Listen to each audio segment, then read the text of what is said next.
You'd think sitting at 13th overall would feel like control. Like you've got the wheel and everyone else is just watching, waiting, hoping you make a wrong turn so they can pounce. But no, that spot, it's electric, unstable. It pulses with expectation. And maybe that's why Miami might not even use it. Not because they don't want to. Not because there isn't talent screaming to be picked. But because someone else might want it more. That's where it gets interesting. The 13th pick isn't just a number. It's bait. And the teams circling? They're hungry, twitchy, unpredictable. 3 names swirl in this potential storm. Pittsburgh, Los Angeles, Cleveland. All of them, staring at the Dolphins like the key to their salvation is hiding in Miami's war room. That pick, it's the doorway. Not just to a player, but to their entire identity for next season.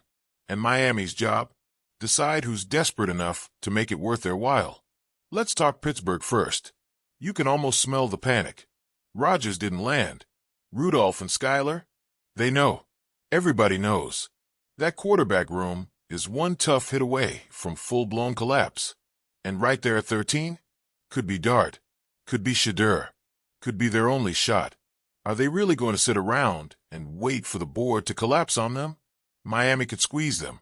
Push it. Make them come up from 21 with a little more than just hope in their pocket. Throw in a third or fourth. Heck, maybe a future third just for the tension. Because the Dolphins don't need to move. But they could. And that's what gives them the edge. The calculus isn't just about points and charts, though if you're doing that math, the Johnson model still hums enough to justify it. It's about momentum, a shift, a franchise that hasn't been a lead at drafting in the teens for years suddenly staring down a hall that could rewire their entire mid-round arsenal. But what if Pittsburgh balks? What if they overthink it and try to gamble that their guy slides? Cue Los Angeles. Now that trade would sting, because 26 feels far, really far. You drop from the edge of elite talent into the fog, the space where projection replaces certainty. But L.A.? Their L.A. Stafford's got one foot out the door, the other barely holding up under the weight of a revamped deal. Garoppolo, please. They're one limp elbow from starting an undrafted rookie, and they know it. So maybe they pull the trigger. Offer something ridiculous. 2/3. A fourth. A future fourth. Stuff you don't turn down easily. Not if you believe this class has meat in the middle, not just shine at the top. And let's be real.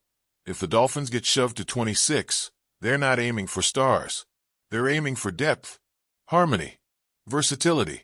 The kind of guys who make you forget about splash picks because they just fit, because they show up every week and make plays that don't end up on highlight reels but win games.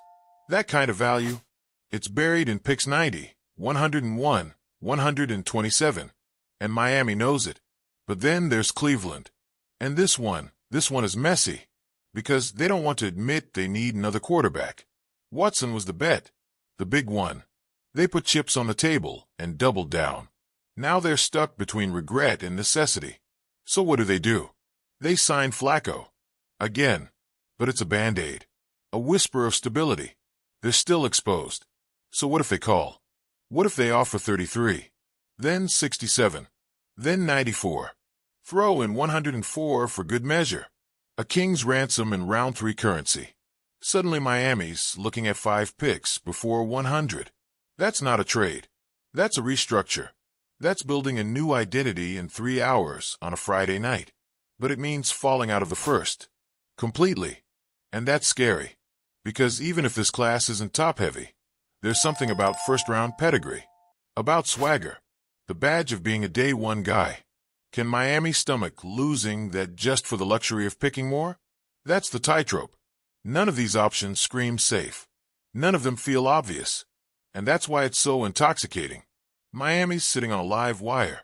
Every call, every offer, it's a new version of the future. And none of them come with guarantees.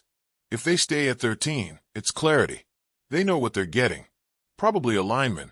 Maybe a defensive anchor. Someone they can sell to the fan base as a foundation piece. And sure, that works. It's clean. Predictable. But is that really where this team wants to be? Or do they want more? More picks. More chaos. More ways to be the team that stole the draft. without even touching the top 10. Because here's the truth. This roster isn't one piece away. It's not about landing a superstar. It's about filling the gaps with players who elevate the core. Guys who make everything smoother, smarter, more resilient,